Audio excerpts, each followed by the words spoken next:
SWAC play results from September 27 really played out kind of how I thought they would. The only thing that was a little shocking to me was the fact that the margin with the Alabama State FAMU game was large. I thought FAMU turned the corner on their offense, but apparently they didn't. I know even though it was a top tier D2 team that they played last week and they put up a lot of points, but still, I thought they found something and, what they could do. And it was close for a while, but, Alabama State got away from them.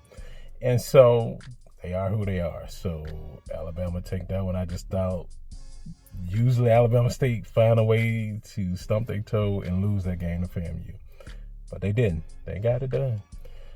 Moving on to Alabama A&M, Bethune-Cookman. It doesn't shock me that Bethune won that one because I said they turned the corner with their offense. Offensively, they was putting up points. It's just that they was stumped their foot, and I just thought Alabama A&M would just capitalize and win that.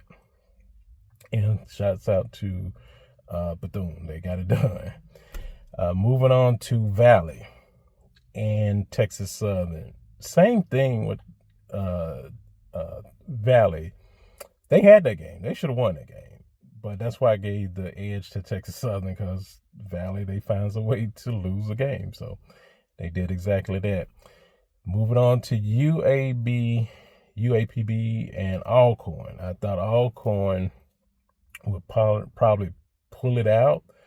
But UAPB, they were. But I said they played great in Memphis. I don't know. It's like a home game to them. So they played great. And I thought Alcorn was just going to squeeze that thing out because they've been getting the pressure. I thought they found a little offensive stride a little bit. But didn't shock me that UAPB will win that game. PV and Grambling both been winning close games. I always thought that PV quarterback was a little bit better.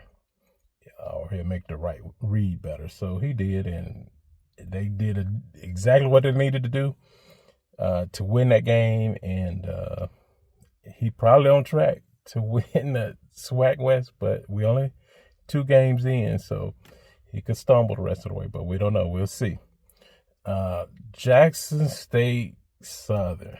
Like I said, Jackson State is going to be playing a SWAC championship game or a playoff type game down the stretch. Every game they play, everybody's going to come out with some type of scheme, trying to, trip up the defense or whatever. It is what it is. And they know that. And so they withstands that, those first 2 quarters.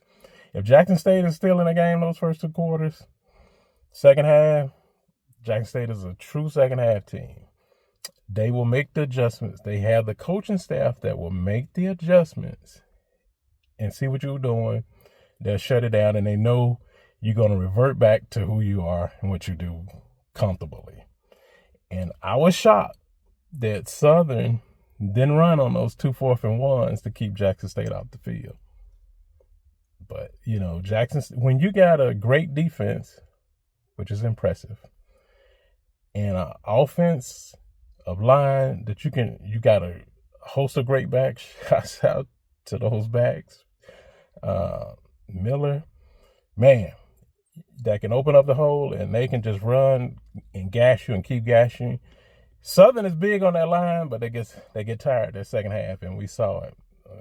They just look like, I don't know. I don't want to say they gave up, but it just was like, all right, whatever. So Southern, we appreciate the celebration, the firecrackers, the fireworks, the light show. Oh, that was beautiful. Thanks for rolling it out for the champs that came through. Maybe you can get back on track and win out, and maybe get in some tie and looking at the point spread, and maybe we'll see you again. We'll see.